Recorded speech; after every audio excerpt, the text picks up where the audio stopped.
I'm Ella Tallinn. I'm a research associate at Design Informatics Group at Edinburgh University, and I'm at Imperial College here today to present the BitBarista at the Royal Geographical Society conference.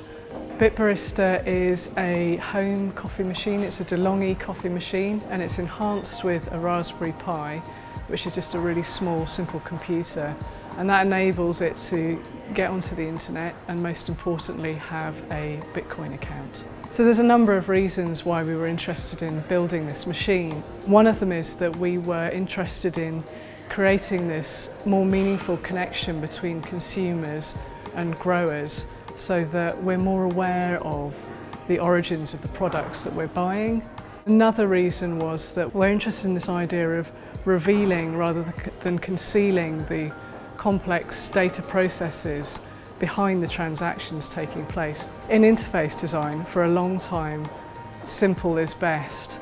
However, in a consumer situation, what we feel is that this is beginning to separate people from the big picture that they're buying into, and there's a disconnect there. So we were interested in this idea of possibly beginning to show some of that information again that comes from the producing countries, from the supply chain, and to see how people might feel about the reconnection of those two things.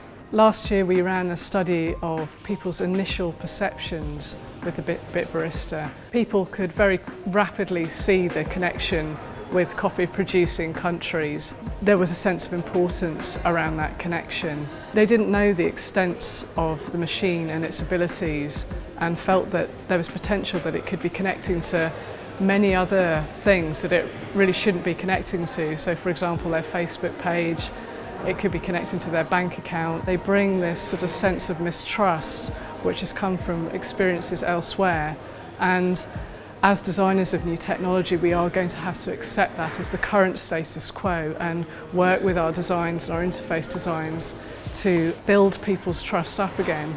It's likely that many other products of this sort will exist, probably in the not too distant future.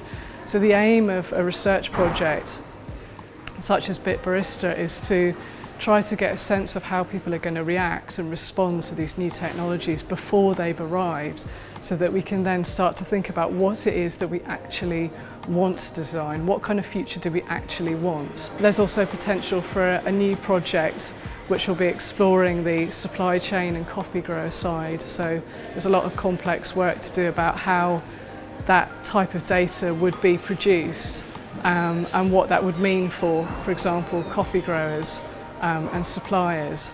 So that's something that might happen in the next few years.